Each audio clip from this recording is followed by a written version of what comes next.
En août 2025, Bruce Willis a été placé dans une maison de soins. Sa famille dépense désormais plus de 180 000 € par an simplement pour veiller sur lui.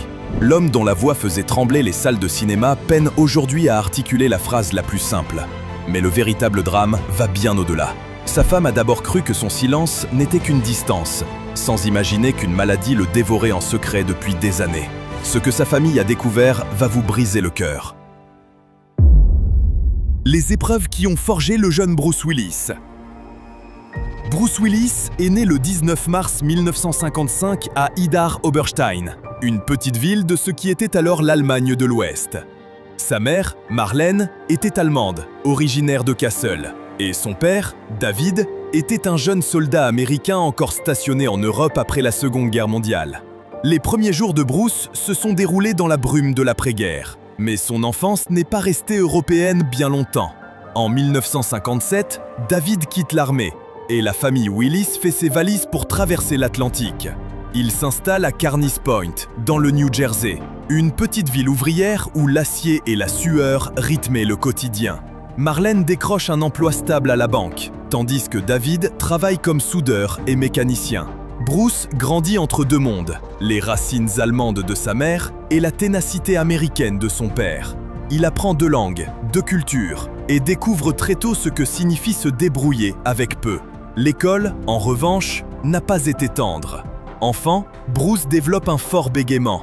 Les autres élèves lui donnent vite un surnom cruel, Bug Buck. Ses moqueries constantes sapent sa confiance. Chaque fois qu'il essaie de parler en classe, sa voix le trahit. Mais le destin aime cacher les opportunités à la vue de tous. Au lycée de Penns Grove, il finit par rejoindre le club de théâtre. Et là, quelque chose d'étrange se produit.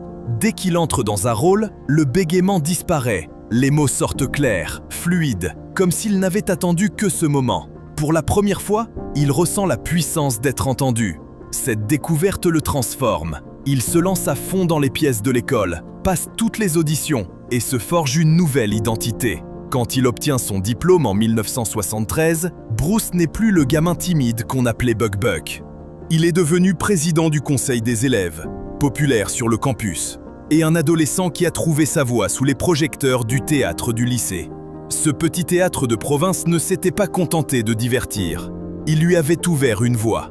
Après le lycée, Bruce enchaîne les petits boulots typiques d'un jeune du New Jersey qui ne sait pas encore comment percer dans le cinéma. Il travaille comme agent de sécurité dans une centrale nucléaire, puis dans une usine chimique. Il fait tout pour garder un peu d'argent en poche. Mais l'appel du théâtre est plus fort que tout. Il finit par s'inscrire au programme d'art dramatique de l'université de Montclair State, où il étudie le théâtre et joue sur scène, notamment dans La Chatte sur un toit brûlant. C'est un travail sérieux et il s'en sort bien. Pourtant, il se sent encore à l'étroit. En 1977, il prend une décision audacieuse. Quitter l'université et tenter sa chance à New York. New York n'a rien d'un terrain de jeu. La vie y est chère, bruyante et impitoyable. Alors Bruce fait comme tant d'autres jeunes rêveurs. Il devient barman. À cette époque, la scène des bars est déchaînée et Bruce s'y épanouit. Il bosse au Chelsea Central, au Café Central, puis dans un endroit appelé Kamikaze. Ces lieux regorgent d'acteurs, d'humoristes, de musiciens et de personnages de la nuit. Derrière le comptoir, Bruce ne se contente pas de servir des verres. Il joue un rôle. Il plaisante, taquine les clients et lit la salle comme un scénario. Pour lui, le bar devient une scène, chaque service une performance. Ce rythme devient son arme secrète. La rapidité, les échanges vifs, la gestion des foules bruyantes affûtent son sens du timing mieux que n'importe quel cours d'art dramatique. John Goodman, qui deviendra plus tard une star lui aussi, a rencontré Bruce à cette époque et l'a un jour décrit comme le meilleur barman de New York. Ce compliment ne parlait pas de cocktail, mais de charisme. Cette aisance, ce débit vif, allait bientôt définir les personnages qu'il incarnerait à l'écran. La vie new-yorkaise, c'était aussi des auditions sans fin. Bruce se présente à tout, décroche de minuscules rôles et accumule les refus. Mais les petites victoires finissent par s'enchaîner. En 1977, il décroche un rôle dans la pièce Heaven and Earth, jouée en Off-Broadway. C'est sa première vraie percée. D'autres rôles suivent, notamment dans Bullpen de Dennis Watlington, puis dans Fool for Love de Sam Shepard, où il remplace Ed Harris. Ses rôles ne payent pas grand-chose, mais ils le maintiennent dans la course. Côté cinéma, on aperçoit son visage à peine une seconde dans le film The First Deadly Sin, en 1980, un polar avec Frank Sinatra. Un minuscule crédit, mais la preuve qu'il se rapprochait. Et New York allait lui laisser une marque, au sens propre. Une nuit, pendant cette période difficile, Bruce s'est retrouvé dans une bagarre qui s'est terminée par une cicatrice près de l'arête du nez. On a recousu la plaie, mais la marque est restée. Plus tard, les directeurs de casting ont adoré ce détail. Cette cicatrice lui donnait un côté dur, un air de danger, quelque chose qui le distinguait de la foule d'acteurs au visage lisse. Pourtant, au début des années 1980, il n'était encore qu'un comédien parmi tant d'autres, enchaînant les auditions, les petits boulots, en attendant une vraie opportunité. Puis est arrivé le scénario qui allait tout changer, Clair de Lune. Sur le papier, c'était une série policière. En réalité, un mélange audacieux de comédie romantique, de satire et d'enquêtes hebdomadaires. Les producteurs ont auditionné plus de 3000 acteurs pour le rôle de David Addison, un détective privé charmeur qui fait équipe avec Maddie Hayes, jouée par Sybil Shepherd. Bruce a failli passer à côté, mais le créateur, Glenn Gordon Caron, a remarqué quelque chose chez lui. Contrairement aux autres candidats très formatés, Bruce improvisait.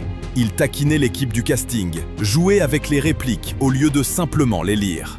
Caron dira plus tard que Bruce avait ce que la télévision n'avait pas encore, une sorte de rythme de jazz, vif et malicieux. Clair de Lune est diffusé pour la première fois le 3 mars 1985. Dès les premiers épisodes, le public comprend que ce n'est pas une série comme les autres. Bruce et Sybil enchaînent les dialogues à toute allure, se coupant souvent la parole, brisant même le 4e mur pour plaisanter avec les spectateurs. Les scripts dépassaient parfois les 100 pages, et il fallait entre 12 et 14 jours pour tourner un seul épisode, ce qui était presque inédit à l'époque.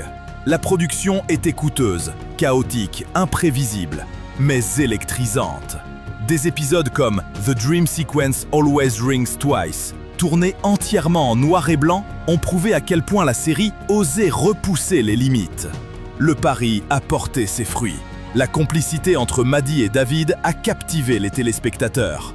Les fans ne suivaient pas seulement les enquêtes, mais surtout cette tension amoureuse permanente entre les deux héros.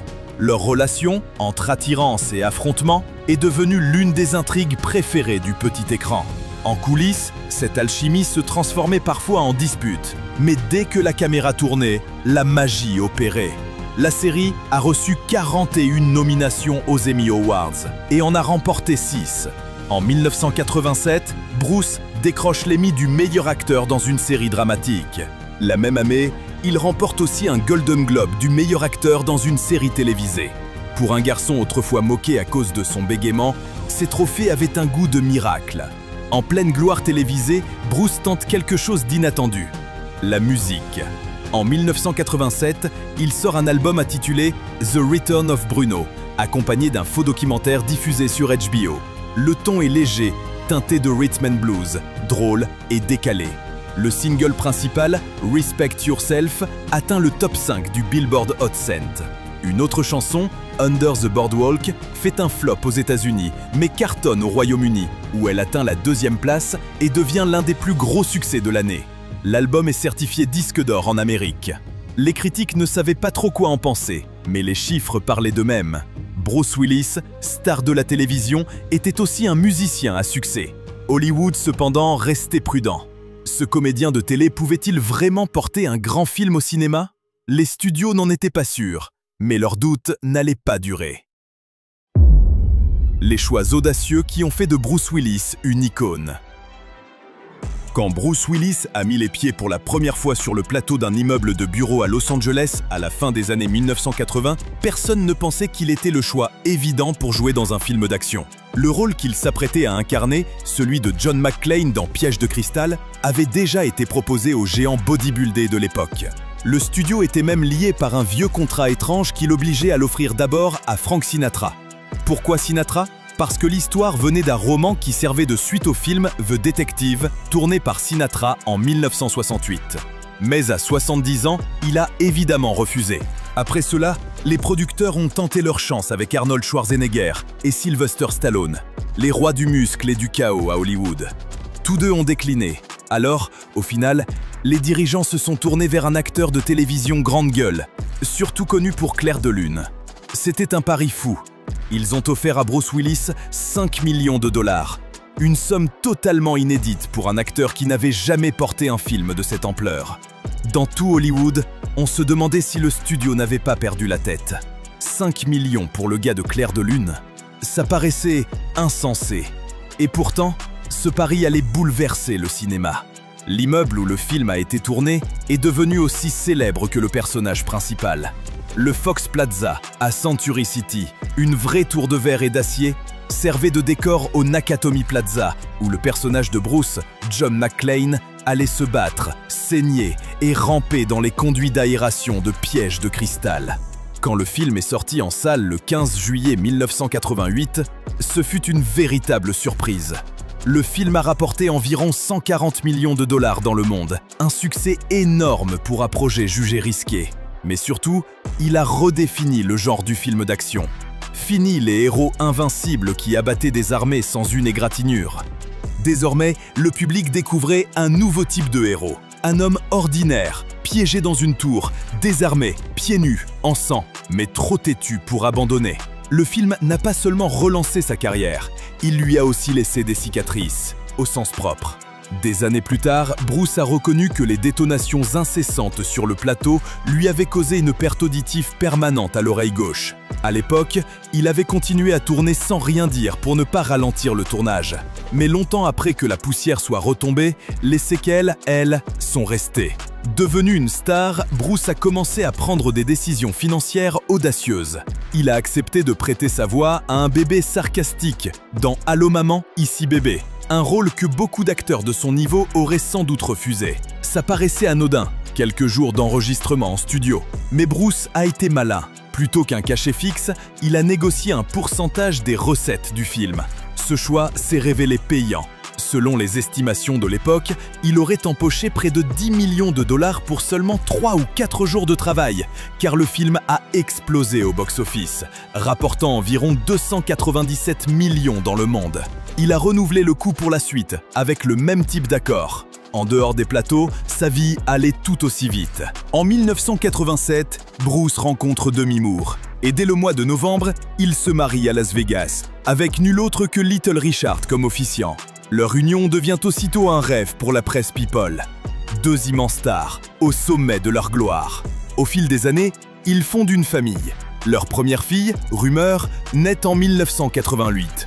Scoot arrive en 1991, puis Tallulah en 1994. Tous deux travaillent sans relâche, tournant dans des villes différentes, foulant les tapis rouges, tout en essayant de protéger leurs enfants des projecteurs, même si les caméras les suivaient partout.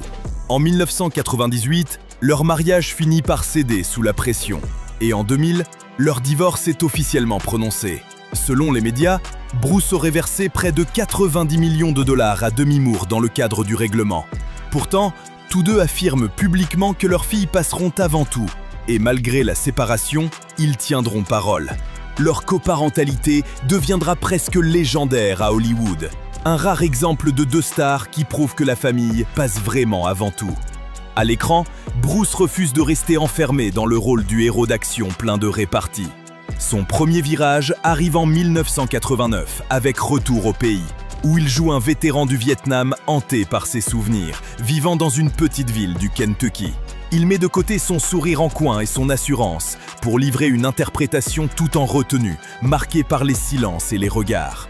Le critique Roger Ebert salue la fin du film et la performance sobre de Bruce, soulignant qu'elle révélait une profondeur que personne n'attendait. Le film n'a pas été un grand succès commercial, mais il a envoyé un message clair. Bruce Willis pouvait faire bien plus que ramper dans des conduits d'aération avec une mitraillette. Bien sûr, il ne tourne pas le dos à l'action pour autant. Quand la suite de Pièges de cristal sort, elle confirme son statut de star du genre. Mais un nouveau virage arrive bientôt. En 1994, il accepte de baisser considérablement son cachet pour rejoindre Pulp Fiction de Quentin Tarantino. À ce moment-là, Tarantino n'est pas encore le phénomène qu'il deviendra. Et Bruce n'avait aucune raison d'accepter. Pourtant, il le fait. Le résultat sera un véritable séisme culturel. Son personnage, Butch le boxeur, est un homme brisé, qui a trop encaissé, mais qui trouve encore la force de se battre une dernière fois. Ce rôle lui apporte la reconnaissance d'une nouvelle génération de réalisateurs et prouve qu'il peut incarner la rage et la sensibilité, pas seulement les répliques qui claquent. Les paris audacieux continuent. Dans L'Armée des 12 singes, sorti en 1995, il joue un prisonnier envoyé à travers le temps, désespéré et perdu. Rien de glamour. Son personnage est fragile, désorienté, loin du héros invincible. Les critiques adorent, le public suit, et le film rapporte environ 169 millions de dollars dans le monde. Brad Pitt reçoit la plupart des éloges pour son rôle secondaire délirant, mais Bruce, lui, porte le film. Il en est la colonne vertébrale. Puis vint quelque chose d'encore plus grand et d'encore plus étrange. En 1997, il tient le rôle principal dans Le Cinquième élément, un spectacle de science-fiction signé Luc Besson. À l'époque, c'est le film européen le plus cher jamais produit, avec un budget d'environ 90 millions de dollars. Le pari est payant. Il devient un succès mondial, rapportant près de 264 millions. Le film est bruyant, coloré, complètement déjanté, mais Bruce joue son personnage autrement. En tant que Corben Dallas, un chauffeur de taxi désabusé embarqué dans un chaos intergalactique, il garde un ton calme et détaché au milieu du tumulte. Ce flegme rend tout ce qui l'entoure encore plus drôle. Au fil du temps, le film devient culte, et la nonchalance fatiguée de Bruce en fait tout le charme. L'été suivant, il frappe encore plus fort. Armageddon sort le 1er juillet 1998 et devient instantanément le plus gros succès mondial de l'année, avec environ 554 millions de dollars au box-office. Le film, c'est du pur spectacle, du rock, des météorites, des explosions. Mais au cœur de tout ça, il y a Bruce, dans le rôle de Harry Stamper, un foreur de plateforme pétrolière qui doit prendre la décision la plus difficile de sa vie. Rien de subtil, certes, mais le film reprend ce thème du héros ordinaire qu'il avait incarné depuis Piège de cristal. Le message était simple, un homme déterminé, prêt à tout, pouvait sauver le monde. Et grâce à Bruce, le public y a cru. Puis, alors que tout le monde s'attendait à le voir rester dans les gros blockbusters d'action, il prend à nouveau le contre-pied. En août 1999, Sixième Sens sort discrètement, mais reste numéro 1 du box-office pendant 5 semaines consécutives. Le film rapporte environ 673 millions de dollars dans le monde et devient un véritable phénomène culturel. On chuchotait sur la fin du film pendant des mois, essayant de ne pas la dévoiler. Bruce y incarne un psychologue pour enfants marqué par ses propres blessures, un homme au bord de la rupture. Son jeu calme, presque effacé, laisse toute la place à l'émotion. Et c'est justement cette retenue qui rend le twist final si percutant. Il ne force rien, il laisse le spectateur le découvrir par lui-même. En 2000, il retrouve le réalisateur M. Night Shyamalan pour Incassable. Le budget tourne autour de 75 millions. Et même si la promotion reste discrète sur ses racines de comics, le film engrange environ 248 millions dans le monde. Mais surtout, il montre une autre facette de Bruce. Il interprète David Dunn comme un homme à moitié endormi face à son propre potentiel, qui se réveille peu à peu, scène après scène. C'est un rôle sobre, mélancolique, presque hanté. À sa sortie, le public ne savait pas trop quoi en penser. Mais avec le temps, le film deviendra culte. En regardant cette période dans son ensemble, on comprend pourquoi Bruce Willis est passé du statut d'acteur de télé à celui d'icône. Il n'a jamais suivi une seule formule. Il a alterné entre énormes blockbusters et projets plus intimes, plus risqués. Mais cette même audace allait aussi préparer le terrain pour des années plus difficiles. Car à Hollywood, même les légendes ne gagnent pas à tous les coups. Et pour Bruce Willis, la décennie suivante allait apporter les premiers signes avant-coureurs que personne n'avait su voir. Les signes que tout le monde avait manqué. Le premier faux pas arrive avec Bandit, réalisé par Barry Levinson en 2001. Sur le papier, tout semblait réuni. Bruce Willis, Billy Bob Thornton et Cate Blanchett, un casting en or pour n'importe quel studio. L'histoire, celle de deux braqueurs de banque charmeurs et de la femme prise entre eux, avait un ton léger et prometteur. Mais une fois en salle, la magie n'a pas opéré. Le ton paraissait bancal. Les critiques étaient partagées et le public n'a pas suivi. Le film a rapporté entre 68 et 72 millions de dollars dans le monde, pour un budget d'environ 75 millions. Pour MGM, c'était une grosse déception. Les initiés ont ensuite pointé du doigt la campagne marketing ou la période de sortie. mais peu importe les excuses, Bandy avait raté sa cible. L'année suivante fut encore plus rude. Mission Évasion, Hart's War, un drame sur la Seconde Guerre mondiale où Bruce incarnait un colonel endurci face à Colin Farrell, semblait pourtant un pari sûr. Un film historique prestigieux, un bon casting et un studio prêt à investir lourdement. Mais là encore, l'échec est au rendez-vous. Le film coûte environ 70 millions à produire et n'en rapporte que 33 dans le monde. Soudain, Bruce Willis n'est plus perçu comme une valeur sûre du box-office. Alors, il change de direction. Et cette fois, personne ne l'avait vu venir. En 2006, au lieu d'un rôle sombre et musclé, Bruce prête sa voix à un raton laveur animé dans Nos voisins les hommes. C'est léger, c'est drôle, et ça fonctionne. Les familles se ruent dans les salles. Le film engrange 340 millions de dollars dans le monde. Bruce n'a pas besoin de tirer, ni de se battre. Il suffit qu'il soit vif et drôle. Mais le vrai retour se produit l'année suivante. En 2007, John McClane fait son grand comeback dans Die Hard 4, Retour en enfer. Cette fois, l'histoire est remise au goût du jour. Piratage, cyberattaque, menaces informatiques, tout l'arsenal moderne. Un flic à l'ancienne face à un monde numérique. Avant même sa sortie, le film divise les fans. Beaucoup râlent à cause du classement PG-13, alors que les 3 premiers Die Hard étaient classés R, réputés pour leur violence et leur langage cru. On craignait que ce nouvel opus ne dilue l'esprit de la saga. Mais dès sa sortie, les doutes s'envolent. Le public afflue. Le film rapporte 388 millions de dollars dans le monde, devenant le plus rentable de la franchise à ce moment-là. Le tournage, lui, ne fut pas de tout repos. Bruce reçoit un vrai coup de poing pendant une scène qui lui ouvre la peau au-dessus de l'œil droit et nécessite des points de suture. Son cascadeur, Larry Rippenkruger, subit une chute terrible qui manque de lui coûter la vie et provoque l'arrêt temporaire du tournage. Mais Bruce n'a jamais aimé rester enfermé dans un seul registre. Après s'être réaffirmé avec Die Hard 4, Retour en enfer, Bruce s'est détendu. Il a commencé à rejoindre des films collectifs, où il n'était plus forcément le moteur principal, laissant d'autres briller à leur côté. Red, en 2010, en est le meilleur exemple. C'était une comédie d'action pour adultes. Des espions retraités, des personnages hauts en couleur et beaucoup d'autodérision vis-à-vis du genre. Bruce n'avait plus besoin de crier ou de frapper dans chaque scène. Il pouvait simplement s'appuyer sur son humour sec. Le public a adoré. Red a rapporté 199 millions de dollars dans le monde. Mais tout n'a pas été aussi léger durant cette période. En 2013, un contrat rendu public a terni son image. Il négociait pour Expendables 3. Selon les rumeurs, on lui aurait proposé 3 millions de dollars pour 4 jours de tournage en Bulgarie. Il aurait réclamé 4 millions. Les négociations ont échoué. Sylvester Stallone est alors allé sur Twitter, traitant quelqu'un de cupide et paresseux. Les représentants ont confirmé qu'il parlait bien de Bruce.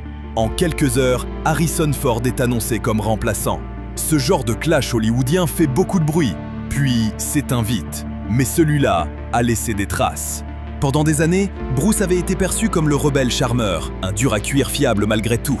Cette fois, une autre image s'est imposée, celle d'un acteur devenu difficile. Pendant que cette querelle faisait les gros titres, quelque chose de bien plus grave se jouait en coulisses.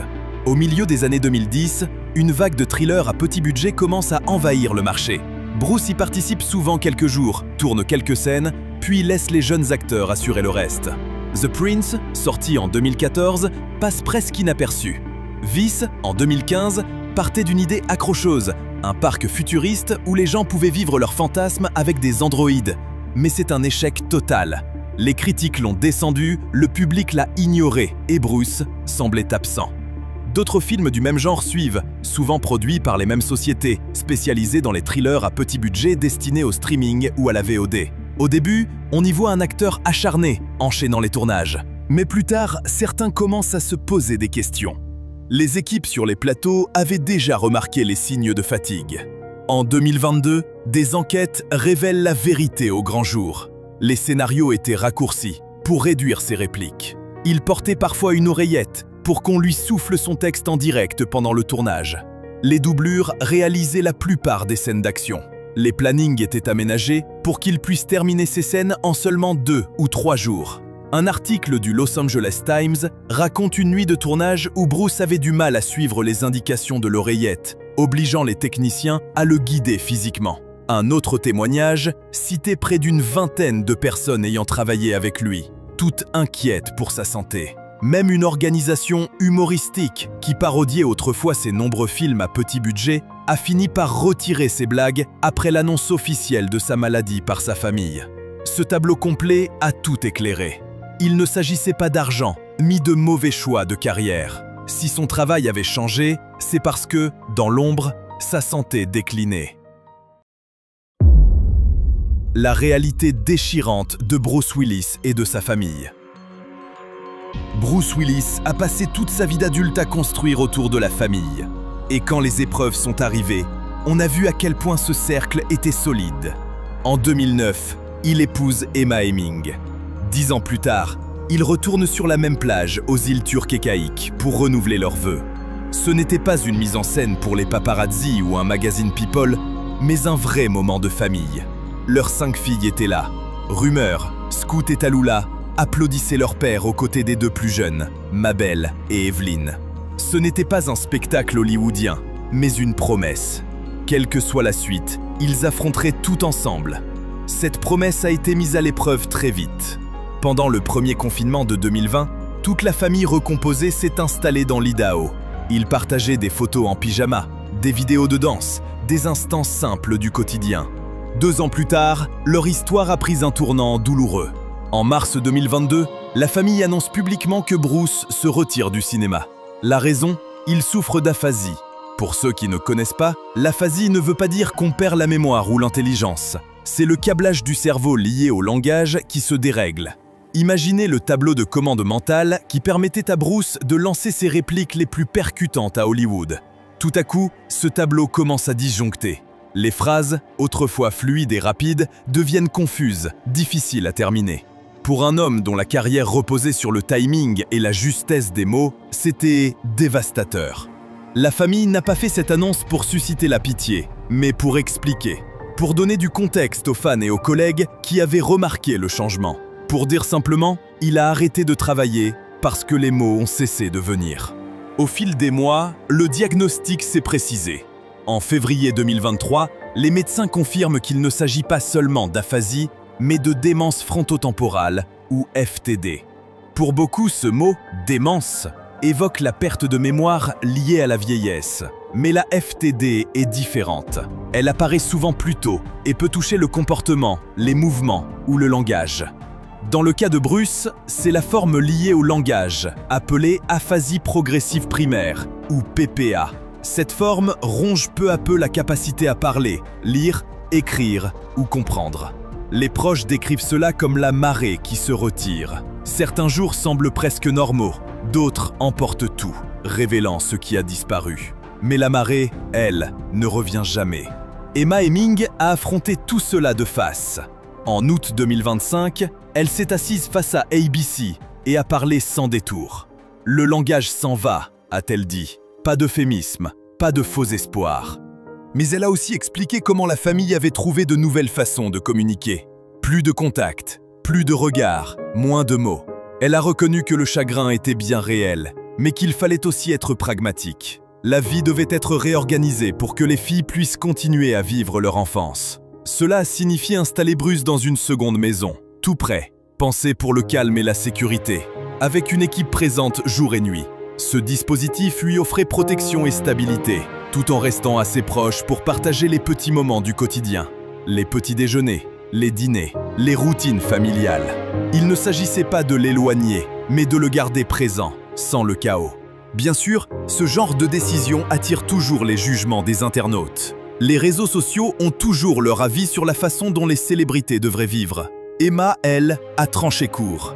Dans Good Morning America, en septembre 2025, elle a déclaré simplement « Ce n'est pas un sujet à débattre ». Elle ne l'a pas dit avec colère, mais avec soulagement. Le soulagement de savoir que ses filles avaient un foyer stable, que Bruce était en sécurité et qu'elle-même n'avait plus à rester sur le qui-vive à chaque instant. Et elle n'était pas seule. Demi Moore, l'ex-épouse de Bruce et mère de ses 3 aînés, a publiquement salué le courage et le dévouement d'Emma, qualifiant ses soins d'exemplaires. Les familles touchées par la FTD ont besoin de bien plus que de diagnostics et de bilans médicaux.